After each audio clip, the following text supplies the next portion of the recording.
여러분 안녕하십니까? 김준석 해설위원입니다. 오늘은 정말 믿기 힘든 소식입니다. 2026 북중미 월드컵 아시아 예선에서 꼴찌로 추락한 중국 대표팀, 지금 상황이 얼마나 절박한지 아십니까? 제발 일본이 인도네시아를 이겨줘. 이건 농담이 아니라 진짜 중국 언론에서 나온 말입니다.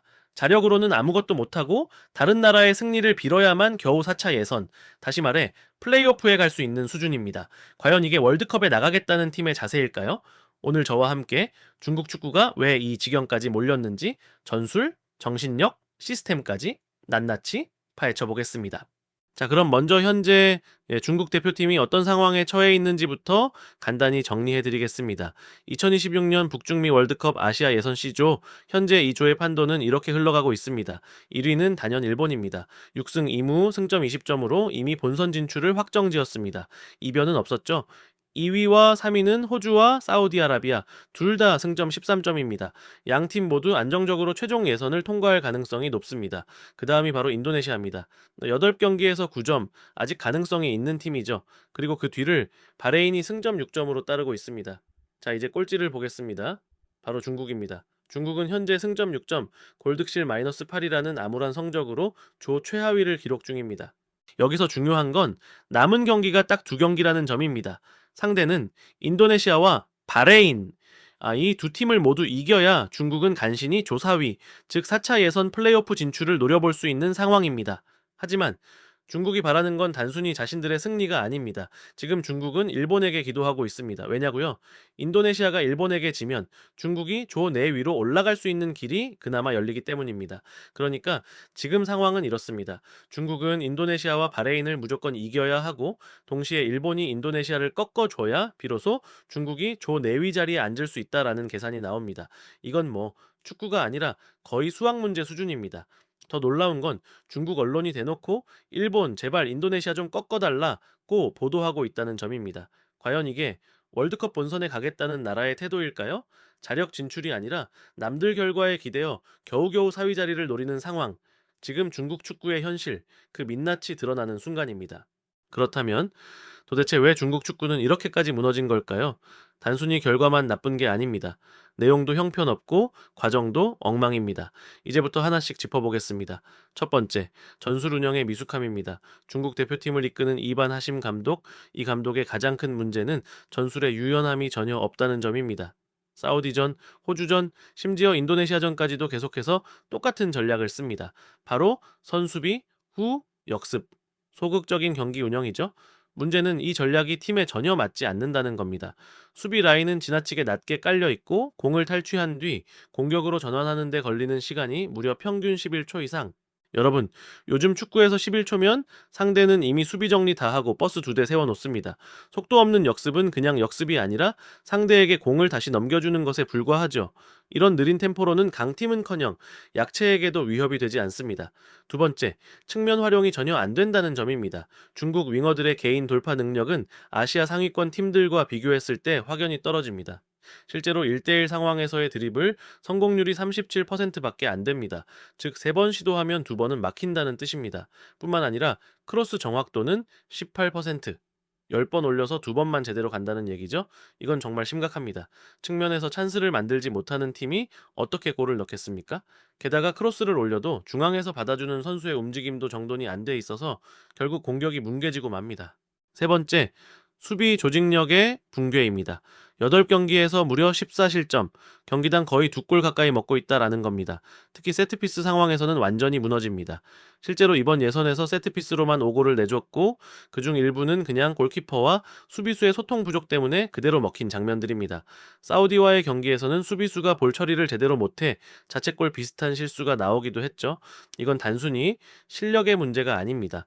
기본기 자체가 안 되어 있다라는 반증입니다. 조직적인 훈련이 부족했고 선수들 간의 약속된 움직임이 없었다라는 뜻이기도 하죠. 중국은 최근 몇 년 동안 유소년 시스템을 바꿔보겠다고 발표도 하고, 감독도 외국인으로 바꿔보는 등 여러 가지 시도를 했지만 근본적인 변화는 없었습니다. 선수들의 전술 이해도는 낮고 그라운드 안에서 스스로 판단하고 움직이는 능력도 떨어집니다. 결국 전술도 안 먹히고 개인 능력도 부족하고 조직력은 무너졌고, 모든 게 겹쳐서 지금의 최악의 성적이 나온 겁니다. 중국 축구의 진짜 문제는 전술도 기술도 아닙니다. 바로 정신력, 멘탈입니다. 3월 A 매치 패배 이후 중국 현지 분위기는 그야말로 초상집이었습니다. 언론 보도는 살벌했고 팬들의 반응은 더 냉정했습니다. 대학생이 초등학생 때리는 것 같았다. 공만 잡으면 멈추고 보고 다시 뒤로 백패스. 기술도 안 되고 피지컬도 안 된다. 이건 단순한 비난이 아니라 절망에 가까운 목소리였습니다. 실제로 선수들 인터뷰도 다 비슷합니다. 팀 분위기가 무겁다. 자신감이 떨어졌다. 이 말들이 뭘 의미합니까? 경기에 나가기 전부터 이미 마음이 무너졌다는 뜻입니다. 정신력이 무너지면 전술도 의미 없습니다. 기술도 안 나오고 체력도 갑자기 떨어집니다. 그리고 결국 경기장 안에서 스스로를 의심하게 됩니다. 축구는 11명이 함께 싸우는 스포츠입니다. 하지만 중국 선수들은 지금 각자 따로따로 경기하고 있습니다. 누군가는 공이 오길 기다리고 누군가는 실수할까봐 눈치를 봅니다. 공격수는 패스가 안 오니까 불만만 쌓이고 수비수는 실점이 두려워 몸이 굳습니다. 이런 악순환이 반복되면 결국 경기력 전체가 무너질 수밖에 없습니다. 지금 중국 대표팀은 그야말로 안에서부터 무너지고 있다고 봐야 합니다. 외부의 강한 상대보다 자기 자신과의 싸움에서 지고 있는 겁니다. 자, 이제 진짜 문제의 핵심으로 들어가 보겠습니다. 중국 축구의 근본적인 병폐는 구조적 시스템에 있습니다. 중국은 지난 10여 년간 막대한 자본을 쏟아부었습니다. 슈퍼리그엔 돈이 넘쳐났고 해외 스타 선수들과 명장 감독들이 몰려들었습니다. 하지만 그 화려한 외피 아래 뿌리는 완전히 썩어 있었습니다. 유소년 시스템 거의 없습니다. 유망주를 발굴하고 육성하는 체계가 없다 보니 매년 반복되는 외국인 의존만 커졌습니다. 지도자 양성도 심각합니다.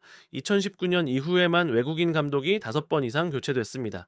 감독 한 명 자르고 또 데려오고 철학도 장기 플랜도 없이 그냥 당장 성적만 쫓아왔습니다. 그리고 훈련 방식. 자, 지금도 군대식입니다. 자, 뛰어, 버텨, 체력으로 찍어 눌러.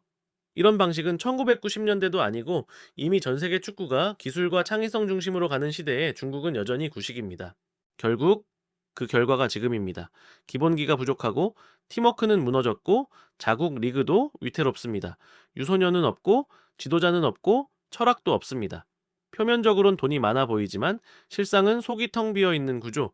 슈퍼리그에 수많은 돈을 써도 중국 축구가 한 발짝도 앞으로 못 나가는 이유 너무나 명확하죠.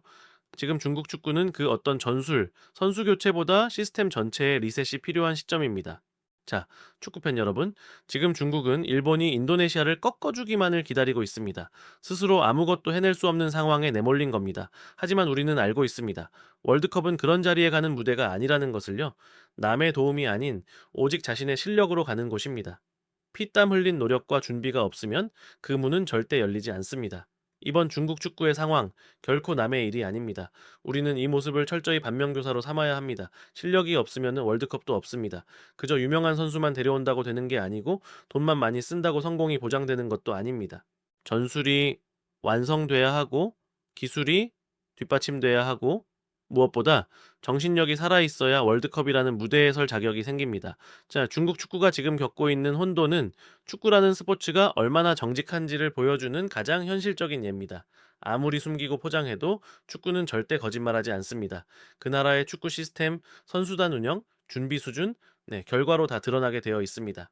여러분, 오늘 이야기 여기까지입니다. 끝까지 시청해주신 여러분 정말 감사드리고요. 이번 영상이 흥미로우셨다면 좋아요, 구독, 알림 설정 부탁드립니다. 다음 시간엔 더 뜨겁고 더 깊이 있는 이야기로 돌아오겠습니다. 김준석 해설위원이었습니다. 고맙습니다.